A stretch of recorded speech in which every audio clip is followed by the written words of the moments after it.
Okay, so one friend who's been here several times, he's a pharmacologist, and yeah, so he knows all about this stuff. Actually, he said, as a practicing toxicologist, so he specializes in this, one who specializes in poisons and drugs of abuse. So that's going to mean that, like the class one drugs, which these psychotropic drugs are considered part of, specializes in poisons and drugs of abuse and treats patients high on these drugs or sick from them. So I have very strong views on the use of psychedelic drugs in Buddhist practice. He's also a Buddhist.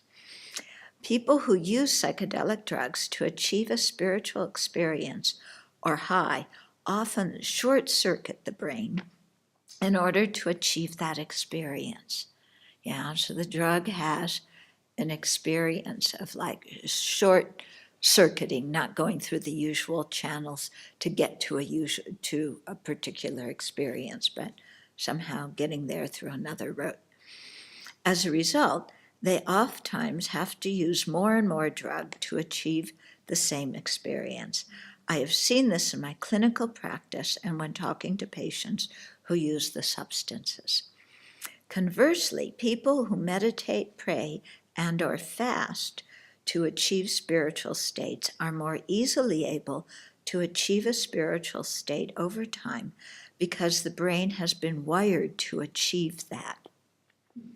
Okay, so when you meditate, pray, do some kind of spiritual practice over a period of time, due to the neuroplasticity of brain cells, then everything gets rerouted and it gets that pathway becomes familiar in the brain, and so people can do the same practice and get to the same experience without having to, if they do it consistently and practice consistently, without having to do more and better. Whereas if you're taking a drug, you often have to do more and better, in order to get the same kind of high.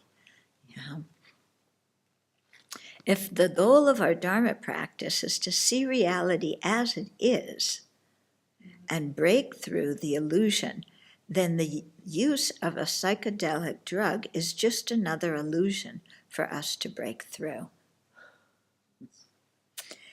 It is not reality. It concerns me that Buddhist teachers are advocating for the use of should be some Buddhist teachers are advocating for the use of psychedelic drugs in order to enhance their Dharma practice.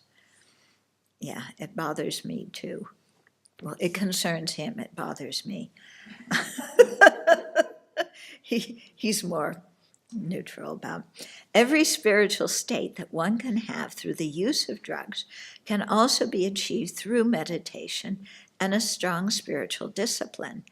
And every actual realization that we're seeking on the path can be achieved through meditation and a strong spiritual discipline. But I doubt if it can be achieved through the use of drugs. And sustained. And sustained. Yeah. Yeah, because it's not just a spark. Yeah. However, most Americans don't want to take the hard road to real growth. And that's quite an accurate statement, I think. Finally, what is concerning to me about the use of drugs in Dharma practice is that there is no such thing as a pure drug of abuse. Every drug that is on the street has been adulterated or contaminated with many, many other drugs. This could include methamphetamine, cocaine, or even prescription drugs. Yeah, so even you think you're getting pure stuff, it's mixed in with something else, and so that's going to influence what kind of experience you have. Especially if you do it repeatedly, you're going to be taking different drugs. And as we have all known, people OD. Actually, today is Ryan's 49th day. Yeah, our friend who OD'd. There was probably fentanyl mixed in with what he took.